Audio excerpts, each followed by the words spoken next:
24 gram of carbon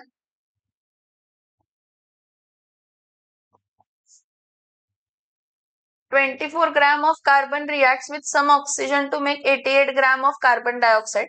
Find out how much oxygen must be used. आता हा इथे law of conservation of mass follow होतो. आपल्याकडे formula काय असते? Carbon plus oxygen. Carbon plus oxygen काय देते बाळांनो? कार्बन प्लस ऑक्सिजन काय देते? Carbon dioxide. Carbon plus oxygen काय देते? कार्बन प्लस ऑक्सिजन काय देते? Carbon dioxide. So carbon plus oxygen carbon dioxide देते. तर according to law of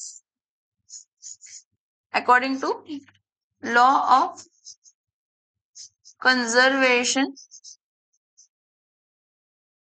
of mass. According to law of conservation of mass, sum of the masses of reactant,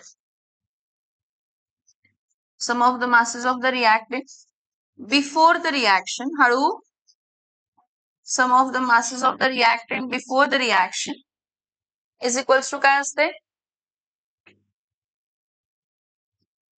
Sum of the masses of product after the reaction.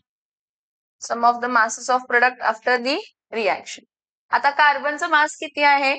हे बघा, कार्बनचं मास किती आहे? 24. ऑक्सिजनचं मास आपल्याला find करायचंय. Carbon plus oxygen carbon dioxide. Carbon dioxide किती ग्रॅमचं दिलेलं आहे? 88 ग्रॅमचं. So X is equals to काय असणार आहे? 88 minus 24, 64 gram. So how much oxygen must be used? 64 gram of oxygen must be used. किती ग्रॅम ऑफ ऑक्सिजन वापरणार आहे? 64 ग्रॅम ऑफ ऑक्सिजन काय करणार आहे? तर यूज करणार आहे. हा क्वेश्चन झाला असेल तर पुढचा क्वेश्चन लिहा. बरं, पुढचं क्वेश्चन बघा. Calculate the number of atoms in each of the following case. Average atomic mass of nitrogen and sulfur is given. आता पहिला आहे 0.4 मोल ऑफ काय आहे? नायट्रोजन. आता काय 0.4 मोल ऑफ नायट्रोजन आहे, त्याच्या काय म्हणतो, त्याचे ऍटम्स डायरेक्टली काढू शकते. त्याची ऍटॉमिक मासची गरज नाही. हे बघा, तिथे ऍटॉमिक मास दिलाय पण काय गरज नाहीये काय. हा, तर उगच दिलेलं असतंय, वापरायचं काय असं काय नसतेच दरवेळी. So 0.4 mole of nitrogen. So number of atoms of nitrogen काय असणार आहे formula? Number of atoms of nitrogen is equals to काय असणार आहे? Number of moles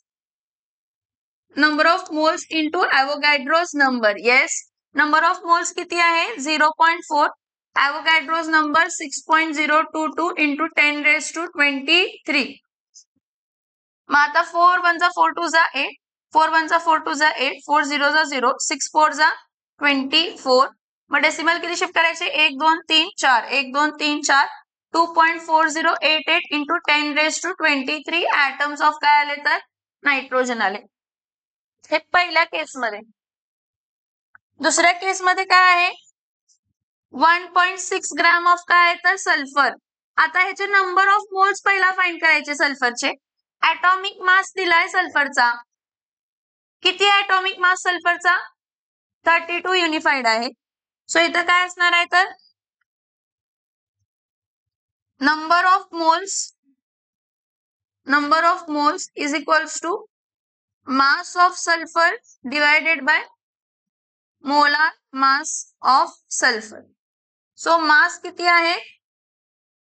1.6 gram. Molar mass, atomic mass म्हणजेच मोलार मास असते, फक्त युनिट चेंज होते, 32 येणार ग्रॅम पर मोल. सो 1.6 म्हणजे 16, 1/2. 1/2 इंटू 10 raised to -1 म्हणजे 0.05. काय येणार आहे? 0.05. मोबाईल वरती कॅल्क्युलेट केलं ना, मार खाणार आता. 0.05 मोल ऑफ काय आलं तर? सल्फर. आता number of sulphur atoms find करू शकतो. कसं फाइंड करणार number of sulphur atoms? Number of sulphur atom is equals to Avogadro's number into number of moles. Avogadro's number into number of moles. Avogadro's number 6.022 into 10 raised to 23 आणि number of moles 0.05.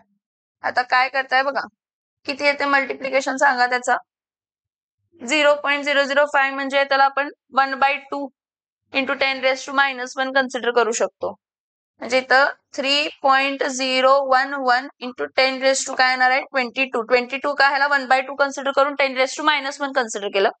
मग 23 - 1 काय येणार आहे तर 22. 23 - 1 काय येणार आहे 22. Cross multiplication मी पहिलाच सांगितलंय तुम्ही कोणत्याही मेथडनं करू शकताय म्हणून. दोन्ही मेथड दाखवलेत काल मी. डायरेक्ट मल्टिप्लिकेशन पण दाखवलंय आणि हे पण दाखवलंय, फॉर्म्युला मेथड पण दाखवलंय. जर तुम्हाला तो रिलेशन समजला ना की 1 mole of substance is equals to this is equals to this ते क्रॉस मल्टिप्लिकेशन ने इझिली होत. समटाइम्स ते थोड्या जणांना डिफिकल्ट जाते, त्यामुळे मी डायरेक्टली काय म्हणते तुम्ही फॉर्म्युला यूज करा म्हणून. दोन्ही मेथडना आन्सर काय येणार आहे तर same.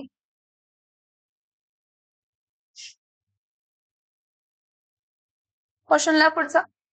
2 gram of metal burned in oxygen give 3.2 gram of its oxide. 2 gram of metal burned in oxygen give 3.2 gram of its oxide.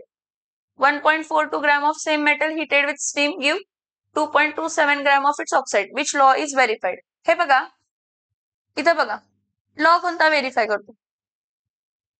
नाही. कसला मास संबंध आहे? एक घेतलं 2 ग्रॅम ऑफ मेटल, त्याला बर्न केलं ऑक्सिजन बरोबर मेटल ऑक्साईड मिळाला. आता ते म्हटलं की सेम मेटल तुम्ही घेतला आणि वाफे बरोबर रिॲक्ट केला आणि मग तुम्हाला मेटल ऑक्साईड मिळाला.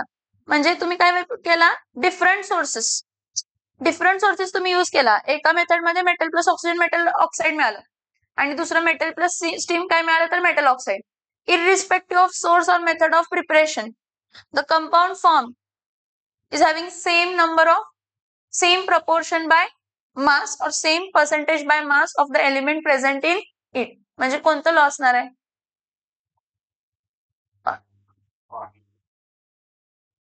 कोणतं लॉ असणार आहे? Law of definite proportion irrespective of source और मेथड ऑफ प्रिपरेशन. एकाला मेटल एक मेटल घेतला त्याला ऑक्सिजन बरोबर रिॲक्ट केला मेटल ऑक्साईड मिळाला आणि परत मेटल घेतला त्याला वाफे बरोबर रिॲक्ट करून मेटल ऑक्साईड मिळाला. दोघं वेगवेगळ्या मेथडनं बनवलं पण मिळताना काय मिळाला मेटल ऑक्साईडच मिळाला. मिळताना काय मिळाला metal oxide. So it is a law of definite proportion. Law of multiple proportion साठी दोन्ही एलिमेंट्स काय पाहिजे होते सेम आणि एका एलिमेंटचं प्रपोर्शन काय असायला पाहिजे होता वेगळा पाहिजे होता. असं आहे का? नाही. दोन्ही टोटली वेगवेगळे मेथड्स आहेत. सो कोणता लॉ अप्लाय होणार आहे तर law of definite proportion.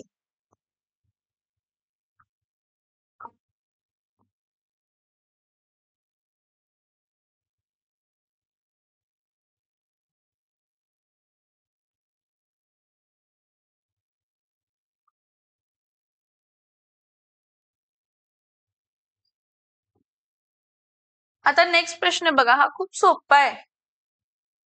2 moles of acetaldehyde मध्ये कॅल्क्युलेट करा number of moles of carbon atom, number of moles of hydrogen atom, number of moles of oxygen आणि number of molecules of acetaldehyde. इथं बघा standard relation काय असते 1 mole of acetaldehyde 1 mole of acetaldehyde. acetaldehyde म्हणजे कोण सांगा? CH3CHO. ह्यामध्ये किती मोल ऑफ कार्बन ॲटम आहेत? इथं बघा 1 मोल ऑफ acetaldehyde मध्ये कार्बन किती आहेत? नाही, यामध्ये 2 आहेत.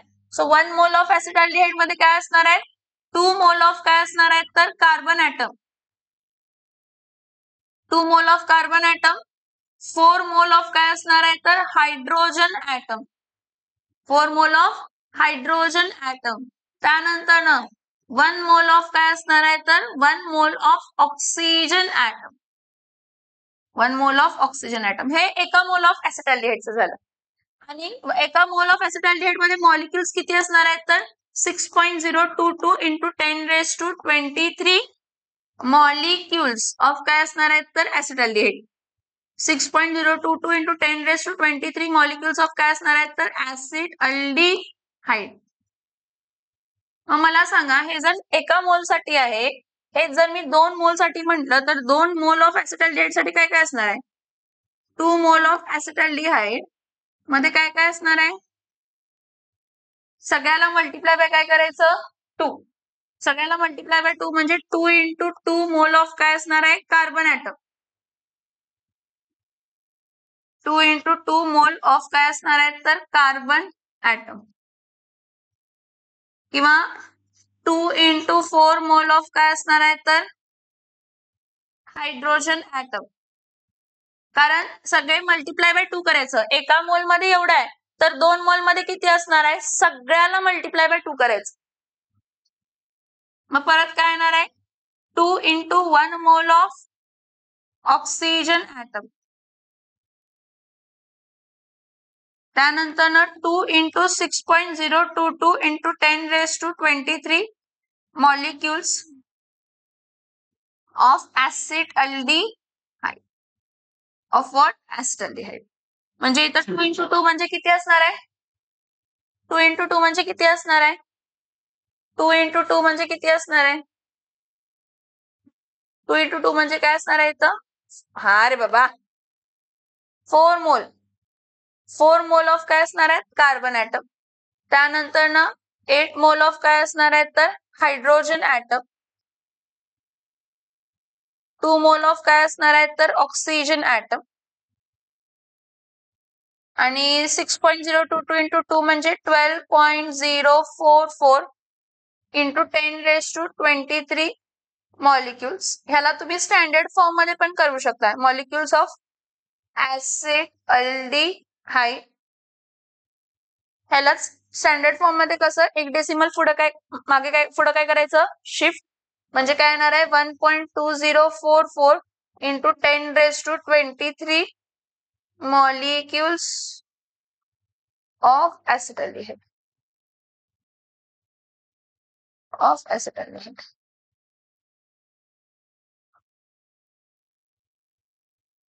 नेक्स्ट बघा calculate the number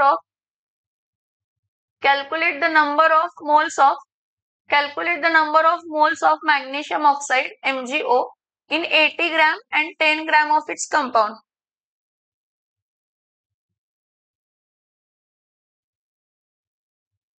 गिवन सगळ्यात पहिला लिहूया मोलार मास ऑफ MgO किती असणार आहे molar mass of MgO is equals to मॅग्नेशियमचा ॲटॉमिक मास प्लस ऑक्सिजनचा ॲटॉमिक मास.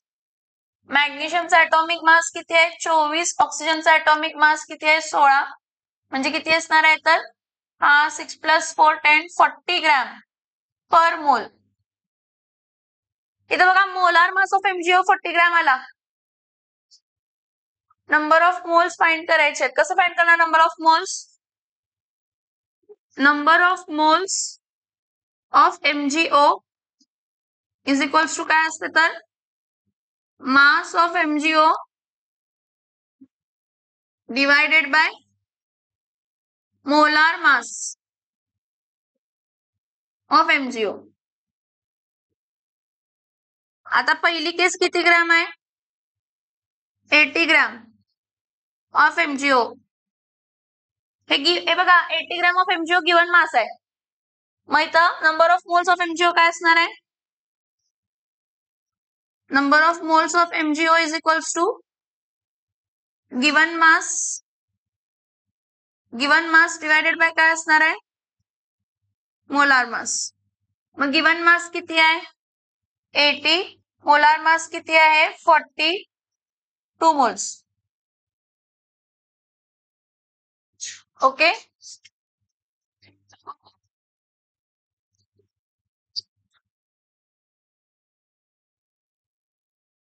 मग परत नेक्स्ट केस मध्ये काय बघा 10 ग्रॅम ऑफ काय आहे तर MgO. सो इथं काय असणार आहे number of moles of MgO काय असणार आहे परत given mass divided by molar मास.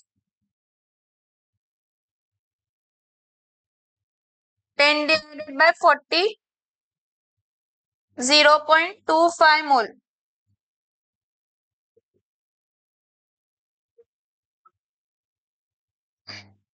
हे झालंय, हा झाला, शौर्य झालंय, सांगते. पहिला ओ वाला बघूया, मग पी वाला बघूया. एकदा बघूया ओ वाला. नेक्स्ट बघा, what is the volume of carbon dioxide occupying by 5 moles and 0.5 moles of CO2 gas at STP. आता इथं बघायचं, at STP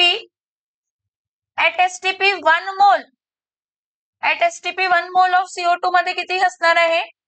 22.4 dm³ of CO2.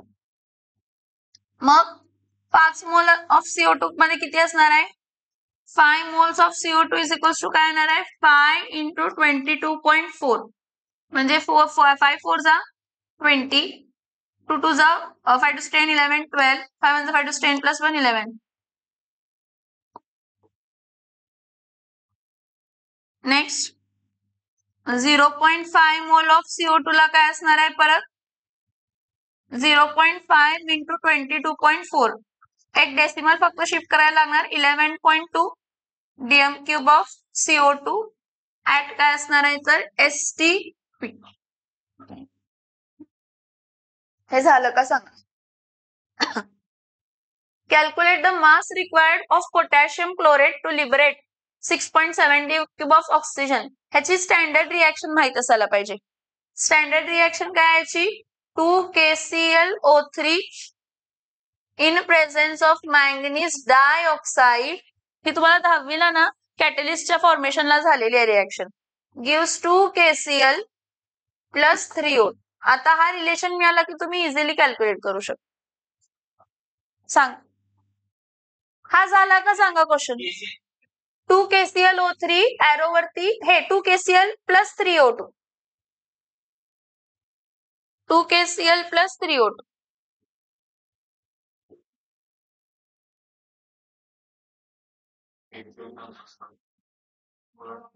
To KCl plus 3O2.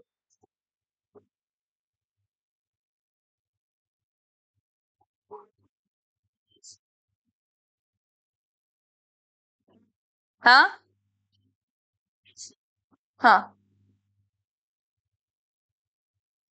आता पुढे बघा,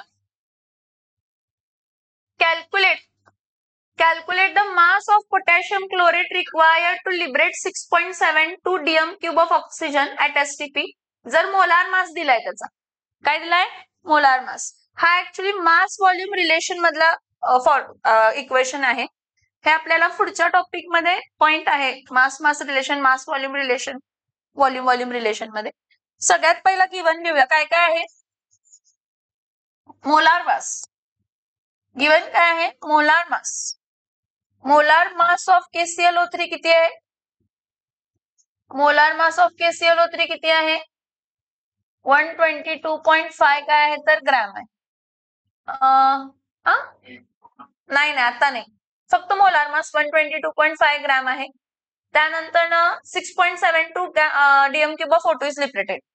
volume of O2 liberated, volume of O2 liberated, volume of O2 liberated at STP is equals to किती येणार आहे तर 6 पॉइंट किती आहे? 72 dm³. आता मला स्टँडर्ड रिएक्शन काय माहित आहे? 2KClO3 on in presence of manganese dioxide. जर हा कॅटलिस्ट असेल तरच रिएक्शन होते, हा कॅटलिस्ट नसेल तर ही रिएक्शन होत नाही. ही इथं काय येणार आहे तर परत 2KCl प्लस 3O2. आता इथं एक रिलेशन क्रिएट करायचं. काय रिलेशन आहे की 2 mole of KClO3, 2 mole of KClO3 किती मोल्स ऑफ O2 लिबरेट करतात? 3 मोल्स ऑफ काय लिबरेट करतात? O2. आता हा ऍट STP ला व्हॉल्यूम आहे ना, हा व्हॉल्यूम म्हणजे किती नंबर ऑफ मोल्स फाइंड करायचं.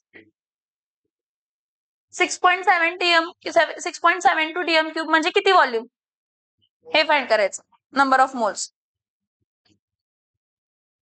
नाही.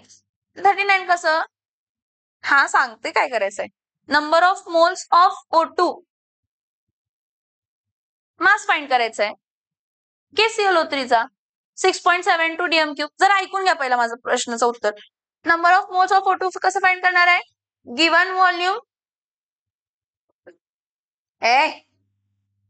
गिवन व्हॉल्यूम आपण मोलार व्हॉल्यूम. व्हॉल्यूमला व्हॉल्यूमच लागणार की मास कुठं. Number of moles is equals to given volume divided by molar volume. 6.72 divided by 22.4 काय येणार आहे डीएम क्यूब.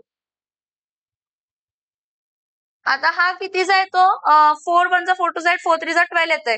म्हणजे हा जर घेतला 67.2 into 10 raise to -1 divided by 22 point काय घेतला 4.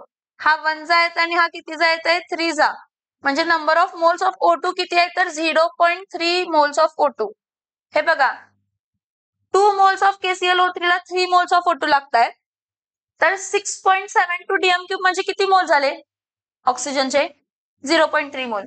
मग इथं काय व्हायचं 0.3 मोल ऑफ O2 लिबरेट करण्यासाठी किती मोल्स ऑफ ऑक्सिजन लागणार.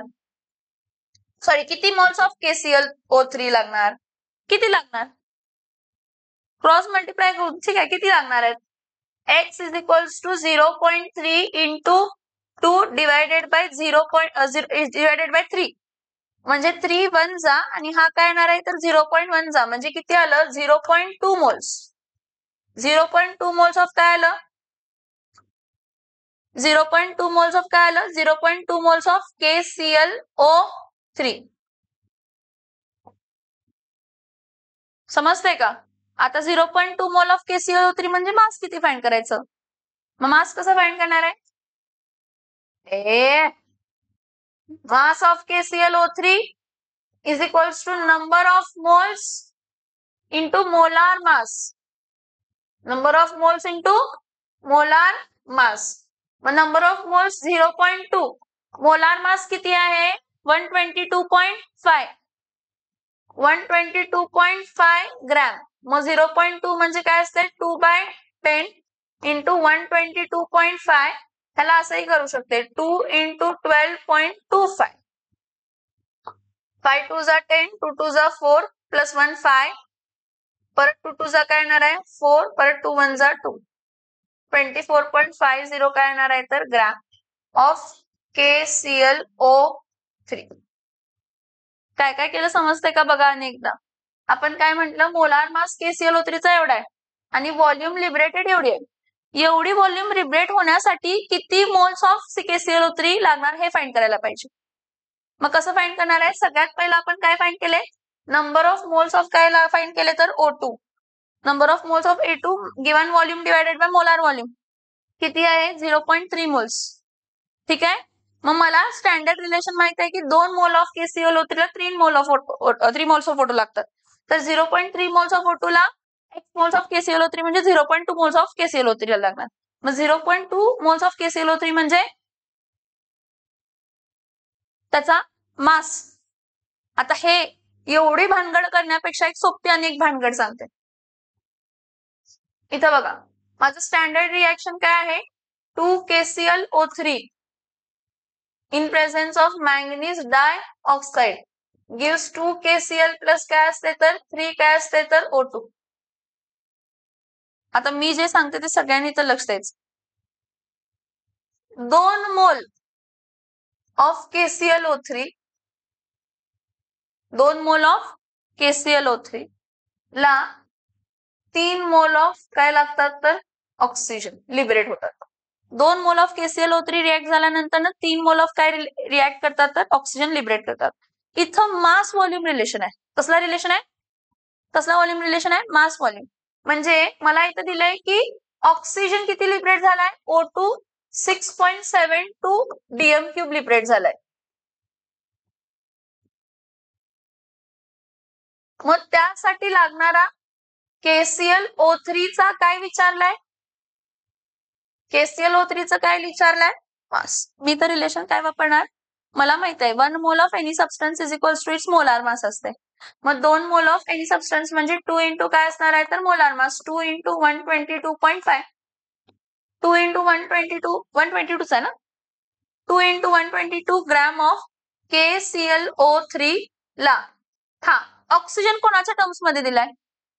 व्हॉल्यूम. ऑक्सिजन कोणाच्या टर्म्स मध्ये दिलाय? ऑक्सिजन कोणाच्या टर्म्स मध्ये दिलाय? व्हॉल्यूम. आणि at STP 1 mole of any substance is equals to its volume at STP. मग इथं काय येणार आहे? 3 इंटू 22.4 डीएम क्यूब ऑफ काय असणार आहे तर O2. मास व्हॉल्यूम रिलेशनशिप. कसलं रिलेशनशिप? स्टॉइशियोमेट्री पासून कसलं रिलेशन आहे हा? मास व्हॉल्यूम रिलेशनशिप. एकाच्या मासला दुसऱ्याच्या व्हॉल्यूम बरोबर काय केलं? रिलेट. मग मी म्हणणार आहे ठीक आहे, हे स्टँडर्ड कंडिशन झाली. मला किती अमाऊंट ऑफ O2 लिबरेट झालाय? मग 6.72 डीएम क्यूब ऑफ O2 ला x ग्रॅम ऑफ काय लागणार आहे तर KClO3. काय करणार इथं? Cross multiply. मग क्रॉस मल्टिप्लाय करणार काय येणार आहे? 2 into 122.5 into 6.72 divided by 3 into 22 point काय आहे तर 4 इज इक्वल्स टू एक्स. हे बघा, हा परत मी लॉजिक काय वापरणार सांगा? हा 6.72 आहे ना, 6.72 इंटू 3 करते. 3 1 3 2 6 4 4 4 4 4 12. हा 4 यायला पाहिजे ना. 2 न कशाला 2 न मल्टिप्लाय केलं तर 4 येते. 6.72 डिवायडेड बाय 22.4 किती येणार बघा? 2 2 जा 4 7 2 जा 14 6 1 6 2 जा 12 13. तसाच रिलेशन यूज करा, जो मागे यूज केलेला तोच रिलेशन यूज करा. हा किती जाणार आहे तर हा 1 जाणार आहे आणि हा किती जाणार आहे तर 0.3 जाणार आहे. आणि हा 3 1 आणि हा किती येणार आहे तर 0.1 जाणार आहे. हा 0.1 झाला तर 2 into 12.25 is equals to X. दोन्ही मेथडना आन्सर सेम येते. दोन्ही मेथडना आन्सर सेम येते. तुम्हाला फक्त बघायचं आहे की कोणतं मेथड तुम्ही सॉल्व्ह करा. कुठं टाकणार डायरेक्ट व्हॅल्यू?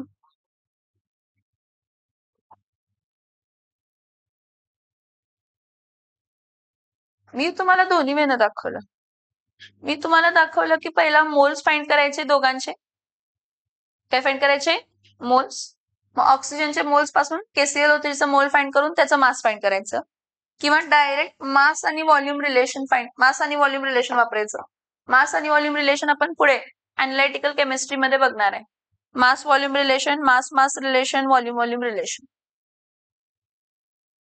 कोणतीही एक मेथड घ्या.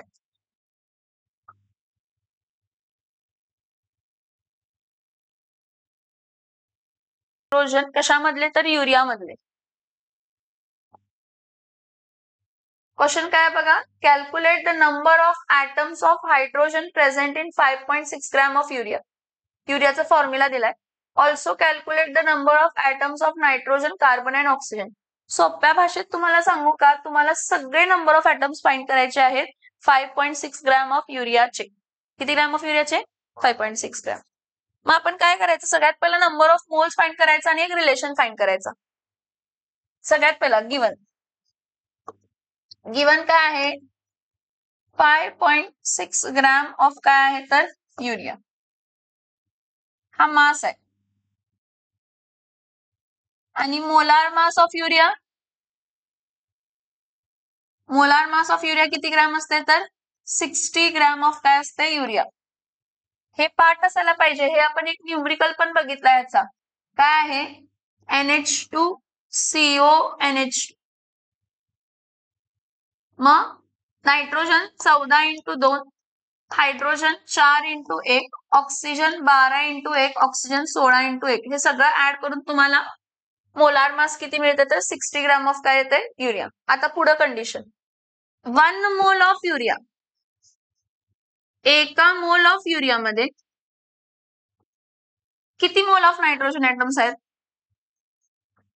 नायट्रोजन सगळे विचारले, हायड्रोजन, नायट्रोजन, कार्बन आणि ऑक्सिजन. पहिला हायड्रोजन म्हणलं, मग नायट्रोजन, कार्बन, ऑक्सिजन सगळेच फाईन करायचे.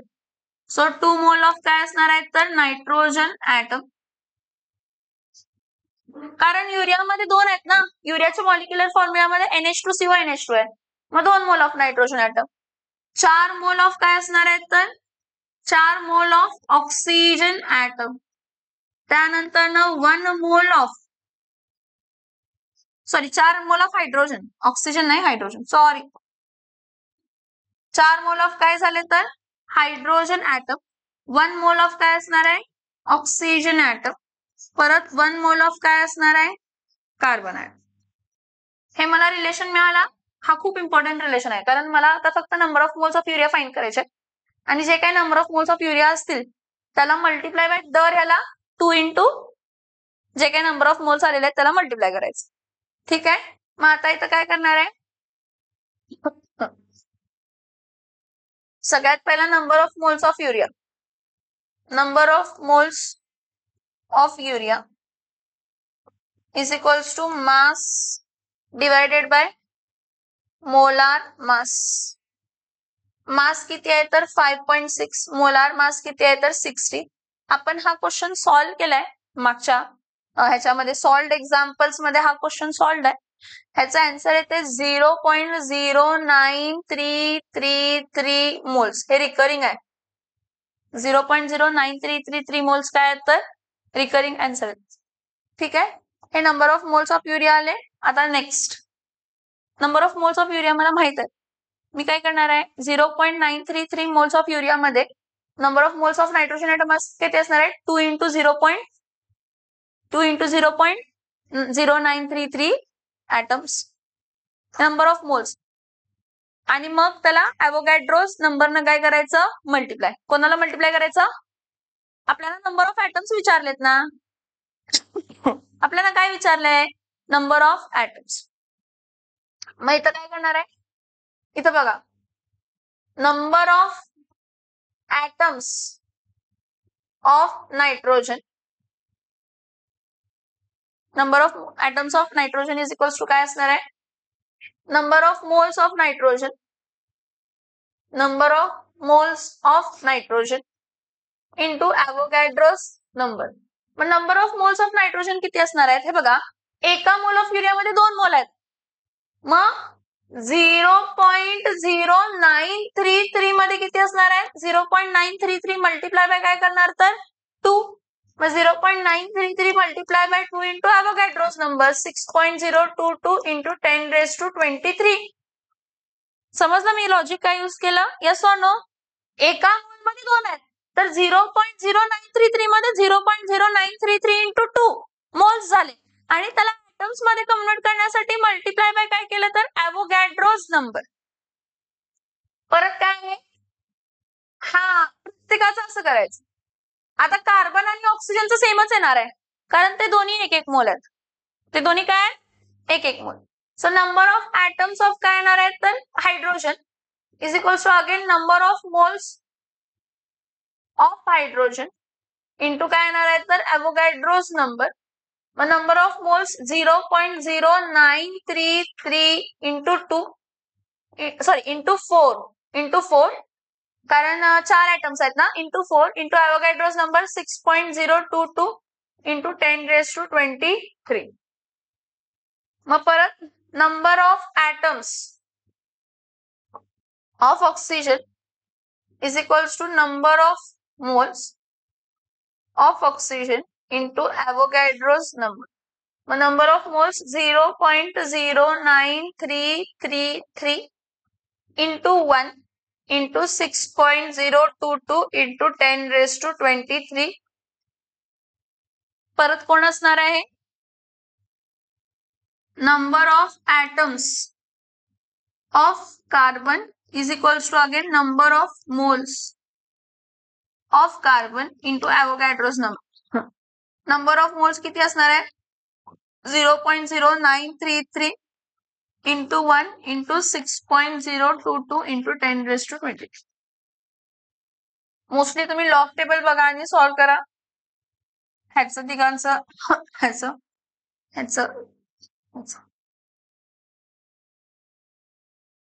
व्हॅल्यूज सांगा काय काय काय काय व्हॅल्यूज आले सांगा. Number of moles of nitrogen atom, number of atoms किती आले नायट्रोजनचे? काय काय काय 1.124 into 10⁻23. ह्याचे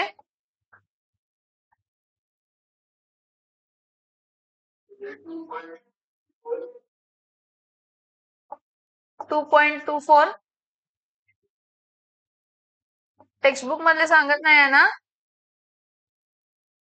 टेक्स्टबुक मध्ये सांगत नाहीये ना? कारण ते व्हॅल्यू आहे तसेच दिसतात. आलेत की नाही मैत्री? आलेत की नाही? ॲव्होगॅड्रोस नंबर येते, हे लॉग टेबल येते का? सॉल्व करून दाखवू? मल्टिप्लिकेशन करत बसू नकोस होम, टाइम जाणार खूप. ह्याचं किती आलं? Number of atoms of oxygen 0.562 10⁻23. ह्याला 5.62 into 10⁻22 करायचं स्टँडर्ड फॉर्म मध्ये. परत हा पण काय येणार आहे? 5.62 into 10⁻22. आणि काय विचारलेलं बघा क्वेश्चन मध्ये,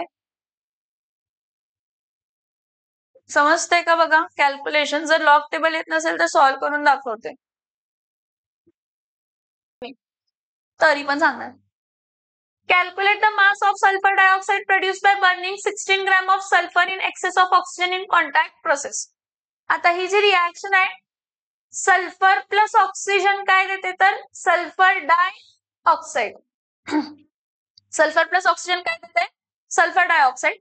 calculate the mass of sulphur dioxide produce by burning 16 gram of sulphur in excess of oxygen. हे बघा, हा सल्फर 1 मोल आहे, इथं ऑक्सिजन पण किती मोल आहे? 1 मोल.